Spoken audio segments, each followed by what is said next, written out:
I'm a top-tier Hollywood star, the youngest Oscar-winning actress, and the apple of the eye of the Fletcher family's billionaire heir. He not only opened a talent agency specifically to manage me alone, but even humbled himself to become my assistant out of love. The entire entertainment industry knows that crossing me means crossing the Fletcher family. However, no one expected that in the latest S-tier production film, my role as the female lead that was already a done deal would be stolen by an unknown D-list actress. People placed bets overnight on how long it would take for Charles Fletcher to blacklist that actress named Nia across the entire internet. But instead, what came was an official announcement from Fletcher Family Media. Welcome our company's second signed artist, Nia. In the future, Miss Nia will walk hand in hand with the Fletcher Group. The entire industry was shaken, mocking me for falling out of favor, forcing a dignified Oscar winner to play second fiddle to a newcomer.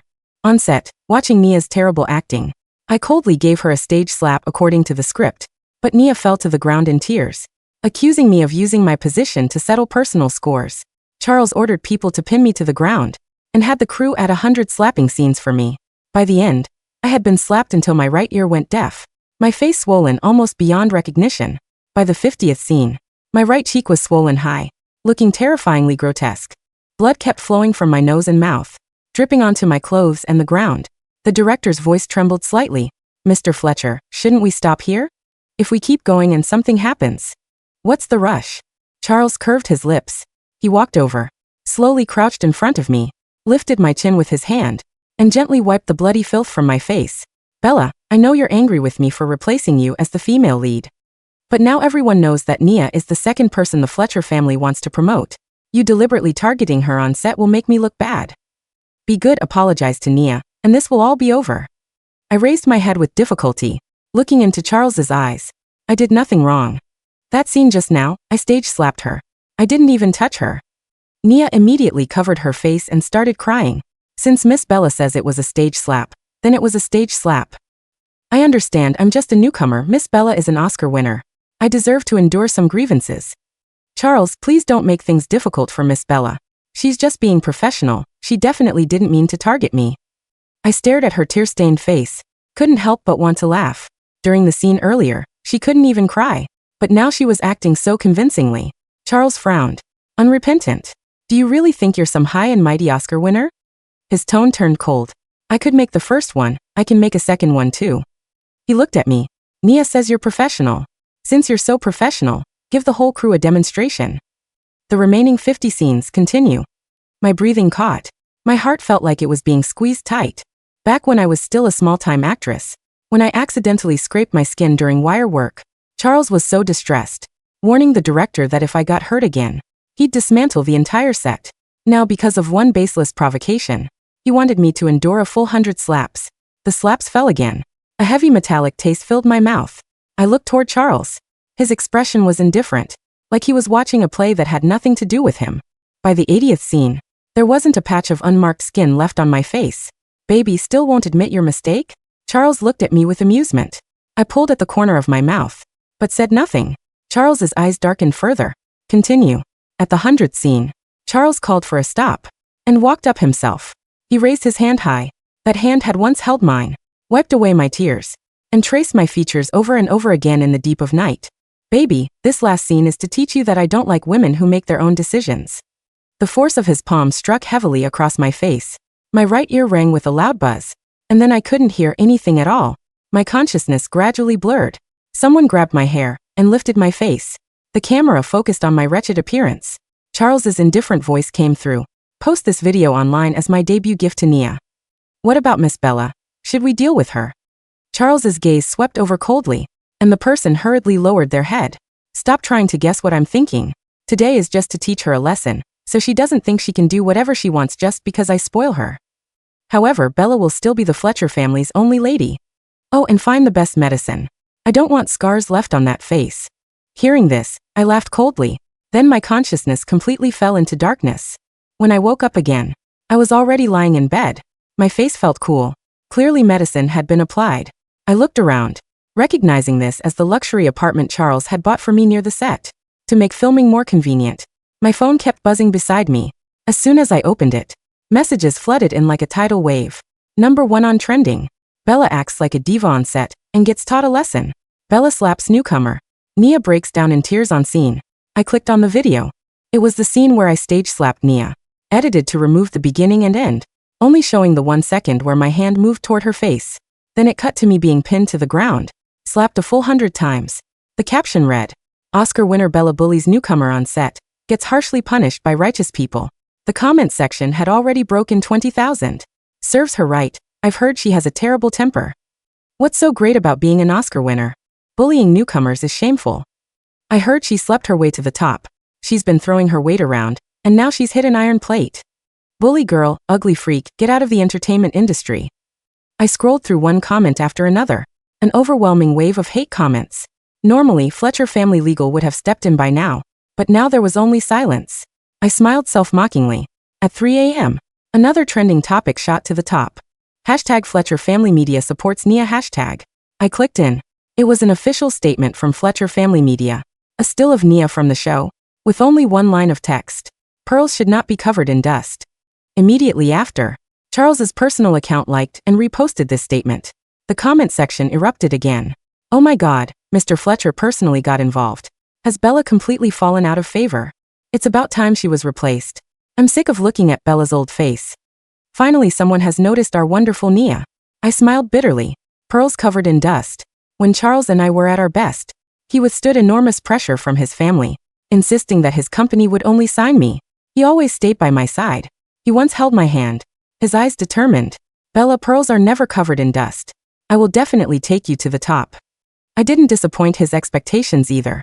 I won 3 major Best Actress awards in one sweep, made his company incredibly profitable, proving his judgment was right. Now, he used those same words on another woman. Charles, you really are sparing no effort to prove that you're the one in control of this relationship. Just then, someone pushed the door open. Charles walked in carrying a bowl of hot food. Bella, you're awake? I said nothing. He sat down beside me, coaxing like one would an unreasonable child. I made you some food. The doctor said you need to take good care of your face. I've canceled all your upcoming schedules. Be good, open your mouth. His movements were gentle, looking at me affectionately, as if he were a completely different person from the man who had arrogantly slapped me. Too bad I could smell on him the exact same perfume that Nia wore. I knocked the food out of his hands. Charles, are you done with your act? Don't touch me with your dirty hands that have touched someone else. Charles was caught off guard and burned his hand. The smile faded from his face. Bella, you're too uptight. Haven't I been with you long enough? Look around the industry. Who stays faithful to one woman? His tone softened as he reached out to touch my face. Stop being angry. I just think the girl is kind of interesting, just playing around. She's no threat to you. Just playing around. Those words were like a knife, stabbing deep into my heart. I turned my head away from his hand. Get out. Charles's hand hung in midair, his eyes turning cold.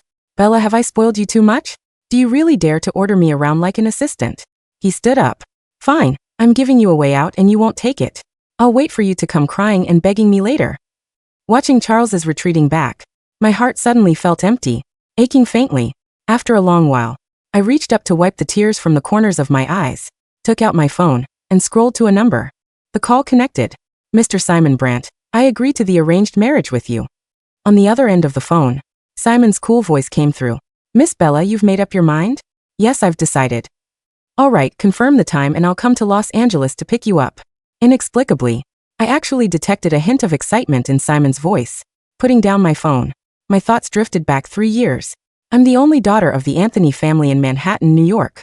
My family arranged a marriage alliance with the Brandt family to help me better inherit the Anthony family in the future. I didn't want to marry a stranger, even though I knew he was of good character, one of the rare clean-living men in high society circles. I came to Hollywood in Los Angeles alone to break into the entertainment industry, but without my family's support, I couldn't move an inch in the entertainment world. I could only do bit parts, playing extras without even any lines. During one audition, I was almost taken advantage of. It was Charles who saved me. He not only helped send the producer who harassed me to prison, but also helped me land the first role of my life, though it was just a supporting role.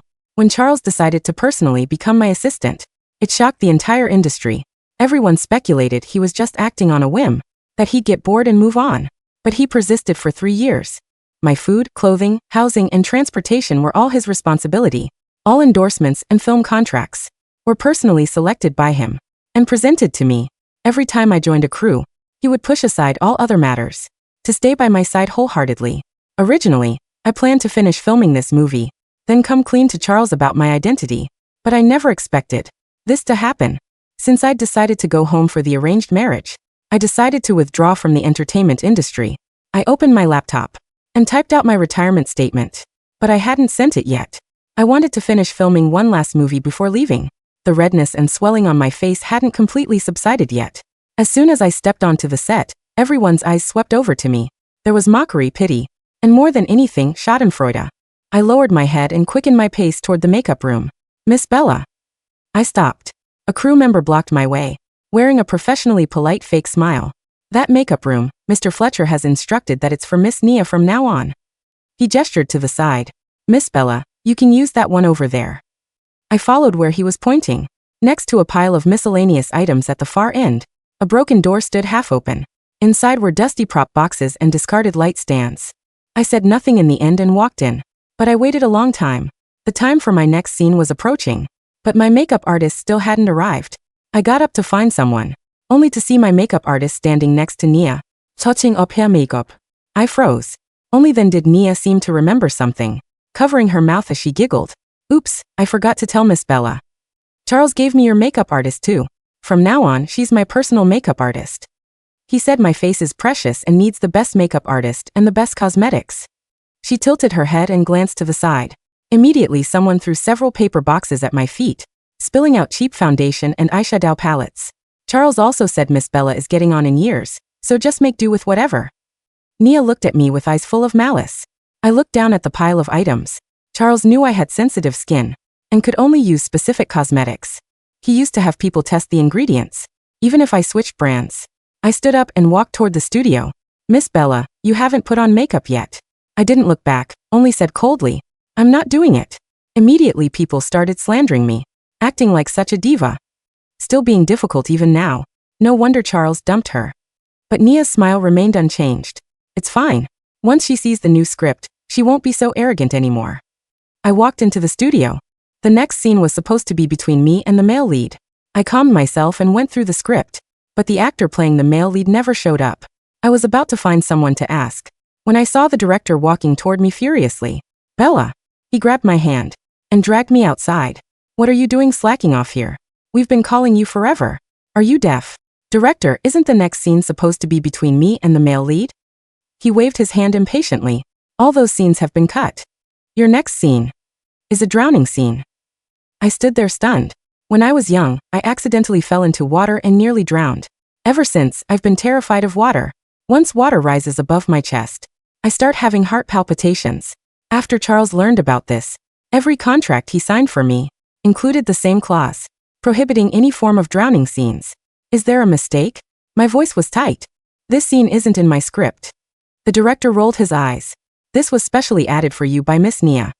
She said she was worried you'd feel you didn't have enough scenes and feel unbalanced, so she kindly added some screen time for you. Charles knows about it too. Charles. My heart sank to the bottom. This was the largest indoor pool at the studio. I stood by the pool's edge, my whole body already soaked through. Cut. The director shouted. No good. Bella, that expression just now was wrong. Too fake. Do it again. I was pushed into the water again. Cut. Your struggling is too exaggerated. Who drowns like that? Again. Pushed down again. Climbed up again. Cut. Not enough emotion. Your eyes need to show despair. Cut. Your body is too stiff. Again. I hung on the pool's edge, soaking wet, hair plastered to my face, gasping for breath. Maybe the pool isn't deep enough. That's why Miss Bella can't make it look real. Nia tilted her head, suggesting innocently, why don't we switch to the deep end? That way we can capture that desperate feeling of drowning. My heart dropped. I'm not going to the deep end. But no one listened to me. Two hands reached from behind, gripping my arms on either side. I struggled desperately as my body was dragged forward, until below me was an unfathomably deep blackness. Nia walked up behind me. She leaned close to my ear, her voice very low. Bella, Charles is mine. Go die. She pushed hard. My body fell backward. In that moment the world flipped before my eyes. Water surged toward me from all directions. My body was sinking. Water pressed against my lungs from every side. I kept my eyes open, watching the water's surface grow farther and farther away. My consciousness began to scatter. My eyelids grew heavier and heavier, my body lighter and lighter. Just as I was about to close my eyes, a pair of arms wrapped tightly around my waist, pulling me out of the water. I struggled to open my eyes and saw the person before me. I was dazed. Charles. Ha ha ha ha, did you guys see how she looked just now? Like a drowned rat, so funny. And she's supposed to be an Oscar winner? Can't even do a simple drowning scene. Nia clung to Charles's arm, laughing so hard she was bent over. Charles, look how scared she was. Your idea was so fun. Charles laughed too. I stared at him blankly, suddenly feeling cold all over. Charles approached me. See that? Without me promoting you, you're nothing. In this industry, anyone can step on you. He crouched down, leaning close to my face, his manner intimate. As long as you admit your mistake, I can act like none of this ever happened. You'll still be Bella, still the Oscar winner everyone adores. He was waiting for me to bow my head. Nia also walked over, opening her mouth falsely. Miss Bella, I'm not trying to break you and Charles up. I'm here to join this family. Don't be hostile toward me. I lifted my head and spat right in both their faces. Nia screamed. Charles was furious. Bella, have you lost your mind? He turned and left with Nia. That evening, the production's official account posted a statement. Actress Bella refuses to follow production management, repeatedly acts like a diva, seriously affecting filming progress. After deliberation, the production has decided to immediately terminate cooperation with Bella. All filmed content will be deleted. Attached was an image of the termination letter from the production, stamped with a red seal. Immediately after, Fletcher Family Media reposted this statement. Resist problematic artists. No one is above the rules. I instantly became a pariah everyone wanted to attack. All endorsements and film contracts were terminated. While Nia, stepping on my corpse, gained countless fans and a good reputation. On my phone, I received a text from Charles. As long as you beg me, I can suppress all the negative public opinion against you. I knew Charles was forcing my hand. He was betting that without him, I had no way out. I stared at the retirement statement I'd already drafted on the screen. My finger hovered over the send button. 3, 2, 1. I pressed it. Within seconds, the comment count began to skyrocket. 100, 1,000, 100,000, 10 million. The screen of my phone flickered, reflecting the cold light of the room. The retirement statement was brief, lacking the dramatic flair the media usually craved. It was simply a statement of departure. A quiet exit from a stage that had grown far too hostile. Within minutes, the digital landscape shifted. The notification feed became an endless, blurred scroll. At first, there was disbelief.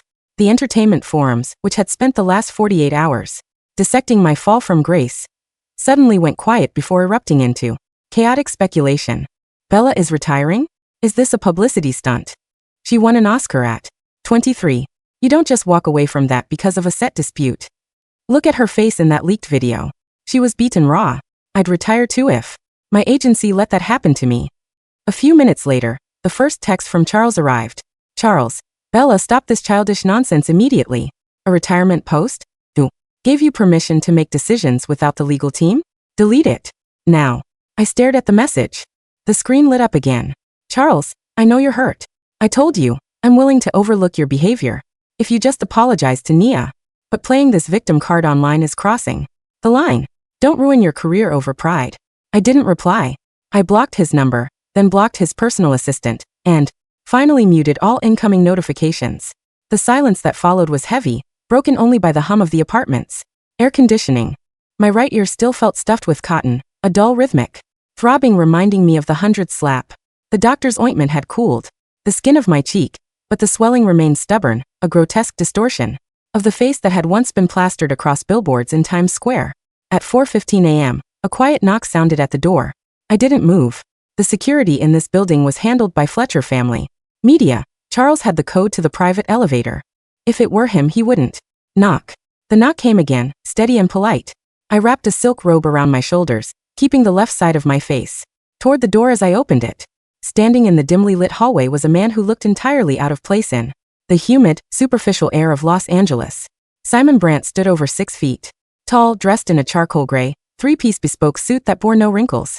Despite the late hour, his dark hair was brushed back, revealing a sharp, symmetrical face that possessed the kind of quiet, intimidating gravity only found in families whose wealth predated the country itself. Behind him stood 2 men in dark suits, their posture indicating military backgrounds. Simon's gaze fell upon me.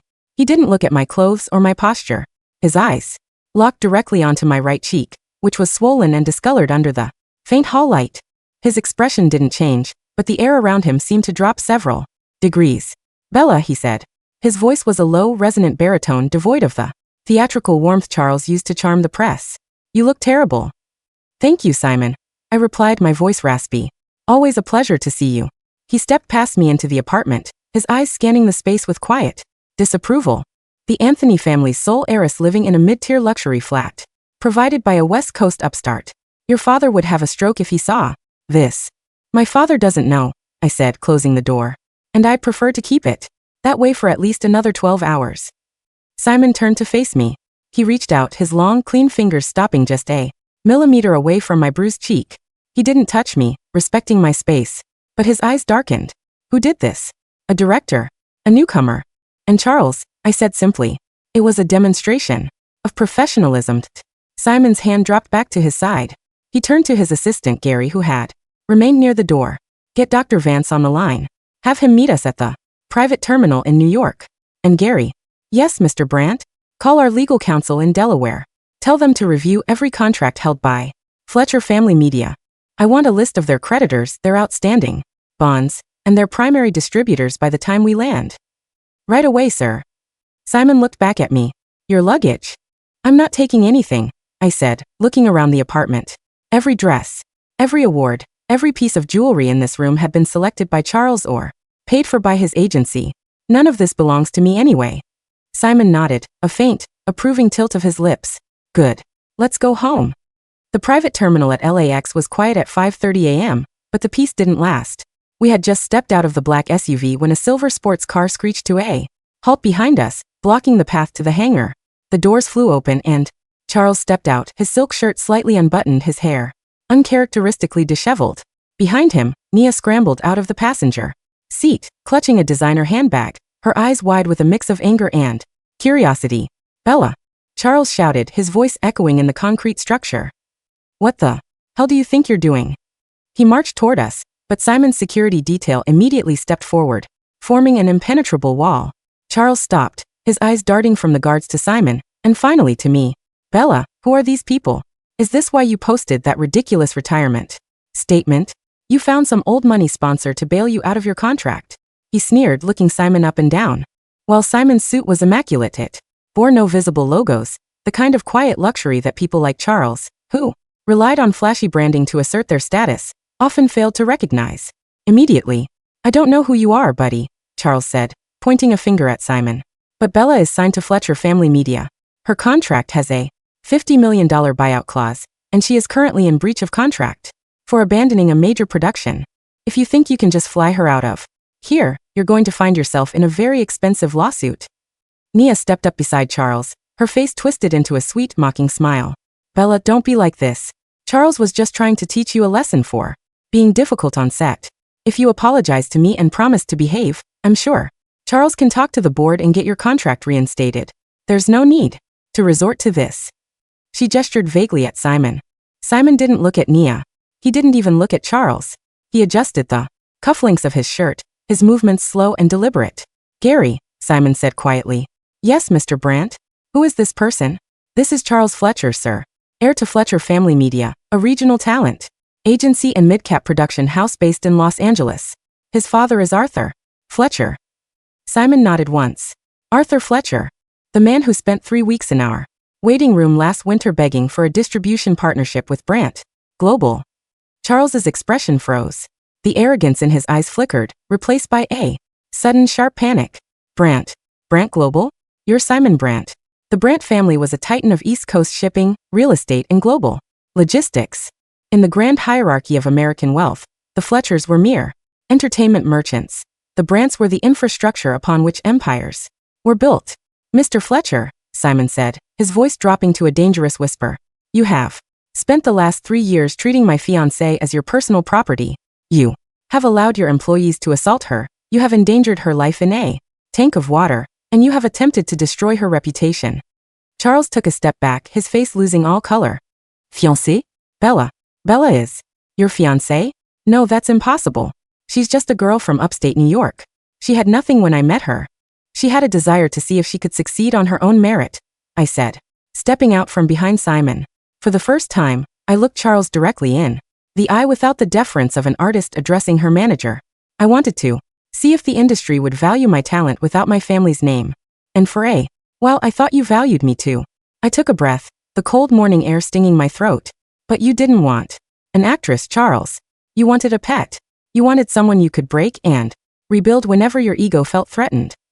Bella, wait. Charles reached out, but Simon's security guard moved a fraction of an inch, and Charles instantly withdrew his hand. There's been a misunderstanding. I didn't know. If I had known you were connected to the Brants. If you had known, you would have treated her with respect, Simon interrupted, his voice devoid of warmth. Which means your respect is not a matter of character, but of transaction. That is a very poor business model, Mr. Fletcher. Simon turned toward the private jet, his hand resting gently on the small of my back. We have a flight to catch. Gary, initiate the acquisition. Wait. What acquisition? Charles yelled, taking a step forward as the guards blocked him again. Simon. Mr. Brant. We can talk about this. Fletcher Media is a family business. Not for much longer, Simon said without looking back. As we ascended the stairs of the jet, I looked back one last time. Nia was clutching Charles's arm, her face pale, her eyes darting between Charles and the luxury jet. Charles was on his phone, his hands shaking as he desperately dialed a number, likely his father's. The cabin door closed, sealing out the noise of the tarmac, and the jet began its taxi toward the runway. The flight to New York was quiet. Dr. Vance, the Brant family's private physician, spent the first hour examining my ear and face. The tympanic membrane in the right ear is bruised, but not ruptured, Dr. Vance reported, applying a soothing, medical-grade gel to my cheek. The swelling will subside in a week. However, she must avoid loud environments and heavy physical exertion. The trauma to the soft tissue was severe. Simon sat across from me, a glass of scotch untouched on the table beside him. The director who ordered the 100 slaps. His name is Harold Vance. No relation, the doctor muttered with a frown. I will handle him, Simon said.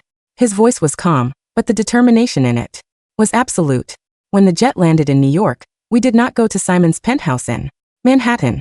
Instead, the convoy of black cars drove north, winding through the private, gated estates of Westchester County until we reached the massive stone gates of the Anthony family estate. The Anthony mansion was a sprawling, English manor-style estate that had belonged to my family for 4 generations. As the gates opened, the sense of security I hadn't felt in 3 years washed over me.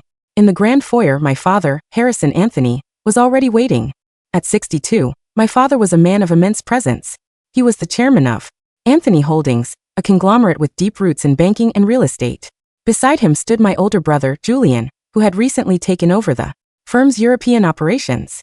As I entered, my father's eyes immediately found the bruises on my face. The silence in the grand foyer was suffocating. Julian's jaw clenched so hard I could hear the joint click. He took a step toward me, but stopped, his eyes blaring with a cold, protective fury. Who did this, Bella? I'm fine, Julian, I said, though my voice trembled slightly. You are not fine, Harrison Anthony said, his voice cracking with an emotion he rarely showed. He walked over and gently pulled me into a hug, careful not to touch my injured cheek.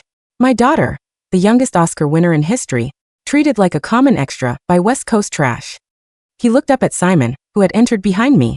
Simon, thank you for bringing her back.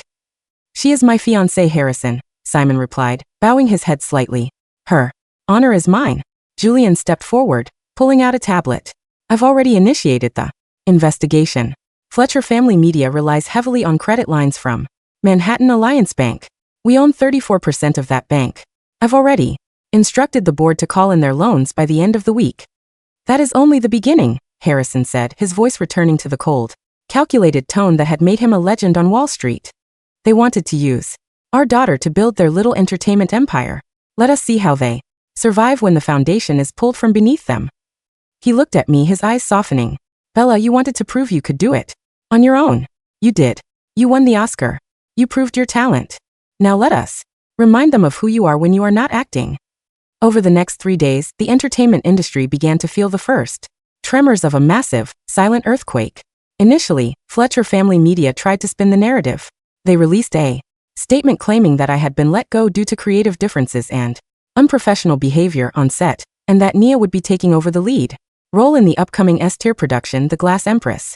Nia posted a series of photos on her social media, showing her in the costume design trailer with the caption, "New beginnings.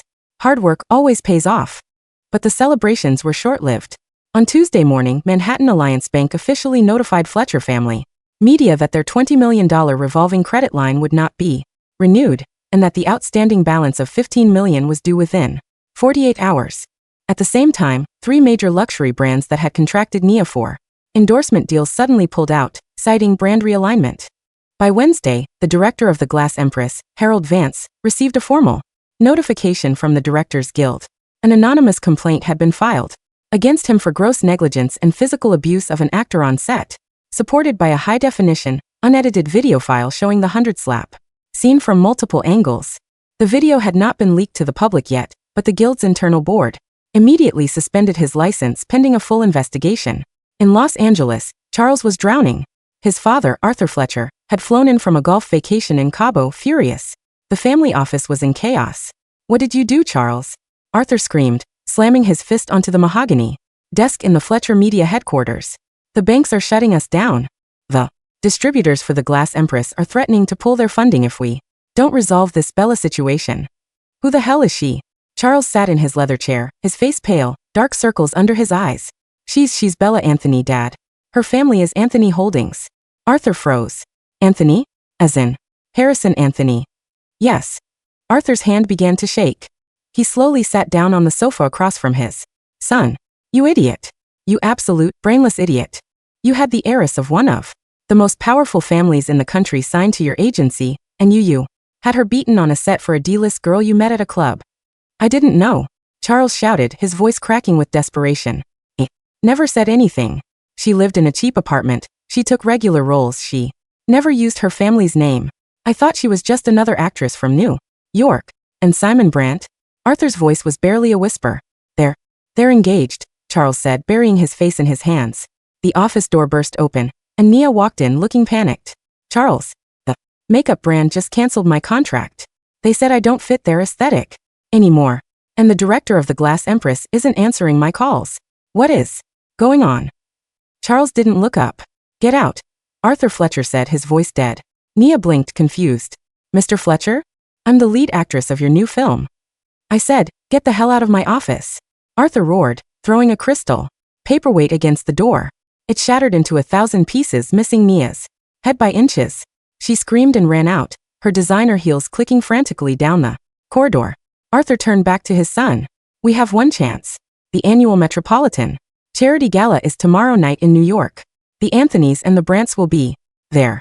We are going to fly to New York, we are going to find Harrison Anthony, and you are going to get on your knees and beg. If they don't back down, we are bankrupt by Friday." The Metropolitan Charity Gala was the crown jewel of the New York social season. Held at the Metropolitan Museum of Art, it was an exclusive gathering of old money, political dynasties, and the global elite. The media was gathered outside, their cameras flashing as dignitaries and billionaires arrived. A sleek, black vintage Rolls-Royce pulled up to the red carpet. The valet opened the door, and Simon Brandt stepped out. He turned and offered his hand. I stepped out of the car. I wore a custom, high-neck emerald silk gown designed by an Italian couture house. The high collar elegantly covered my neck, while the structured silhouette emphasized my posture. My hair was styled in a classic, vintage updo, revealing my face. The swelling in my cheek had subsided, leaving only a faint, pale shadow that had been perfectly concealed by a professional makeup artist. In my ears were 2 massive, flawless emerald drops, heirlooms of the Anthony family. The press erupted. Bella over here. Bella, is it true you've retired?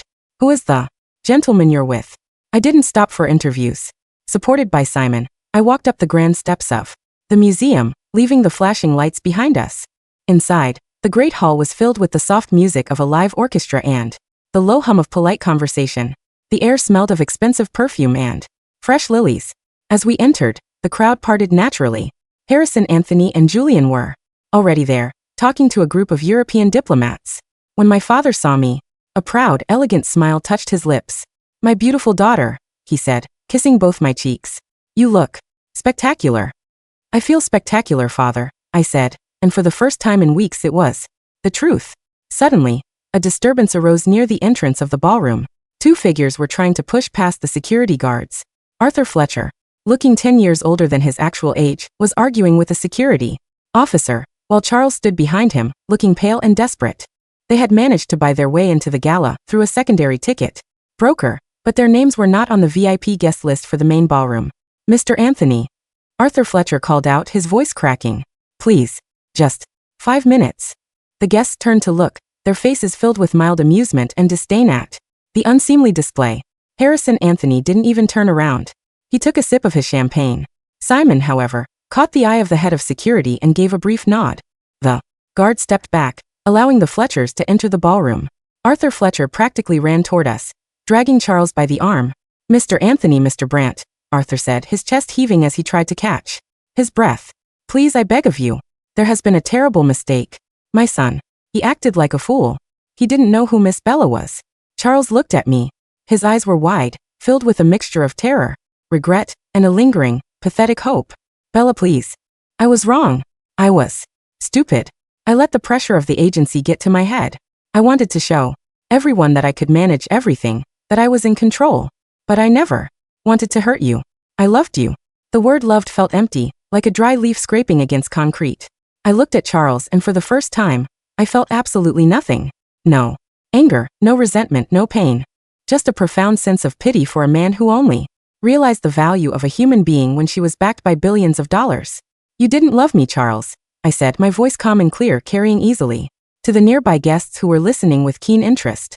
You loved the power you had over me.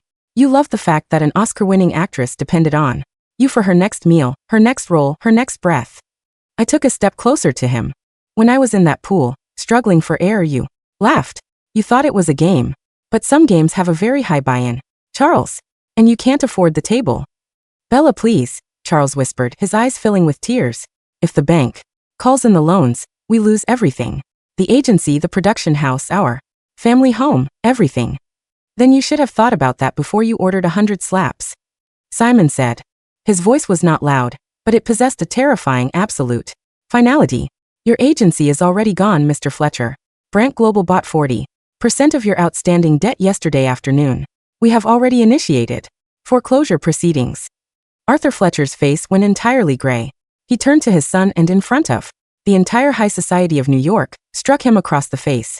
The slap echoed through the silent ballroom. Charles stumbled back, clutching his cheek, his eyes wide with shock. You ruined us, Arthur hissed at his son, his voice shaking. You ruined everything. Security, Julian Anthony said quietly. Remove these gentlemen. They are disrupting the event. 4 large security guards immediately moved in, grabbing Arthur and Charles by the arms and dragging them out of the ballroom. Charles kept looking back at me, shouting my name, but the heavy oak doors of the museum soon closed, cutting off his cries forever. The aftermath was swift and total. By Friday afternoon, Fletcher Family Media filed for bankruptcy. Their assets were liquidated, and the agency's roster of artists was sold to a larger New York-based firm. Nia's S-tier film, The Glass Empress, was permanently shelved after the distributors withdrew their funding. A week later, the unedited video of the set abuse was leaked to the media by an anonymous source. The public backlash was unprecedented. Nia's social media accounts disappeared overnight under a deluge of public fury. Her name became synonymous with corporate bullying, and she was blacklisted by every major guild and studio in the industry. Harold Vance, the director, faced criminal charges for corporate coercion and assault, while Charles Fletcher was investigated for financial fraud related to the agency's credit lines. On a quiet Sunday evening, 3 weeks after the gala, I stood on the terrace of Simon's penthouse in Manhattan. The city skyline was a brilliant tapestry of gold and blue light, stretching out toward the horizon. The cool autumn wind rustled the hem of my sweater. My right ear had fully healed, the quiet hum of the city now perfectly clear. A warm weight settled over my shoulders as Simon placed a cashmere coat around me. You're thinking, he said, stepping up beside me and looking out at the city. I am, I said, leaning my head against his shoulder.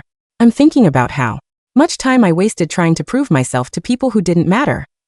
It wasn't wasted, Simon said, his hand finding mine and squeezing it gently. You proved your talent. You won your Oscar. No one can ever take that away from you. Are you ready for the wedding? I asked, looking up at him. Simon smiled, a genuine, rare smile that transformed his sharp features into something incredibly warm. I've been ready for 3 years, Bella. I was just waiting for you to finish your play. I laughed, a sound that felt light and free, untethered from the ghosts of Los Angeles. The stars above New York were bright, unaffected by the dust of the world below. I had left the screen, but as I looked at the man beside me, I knew that the real story, my story, was only just beginning.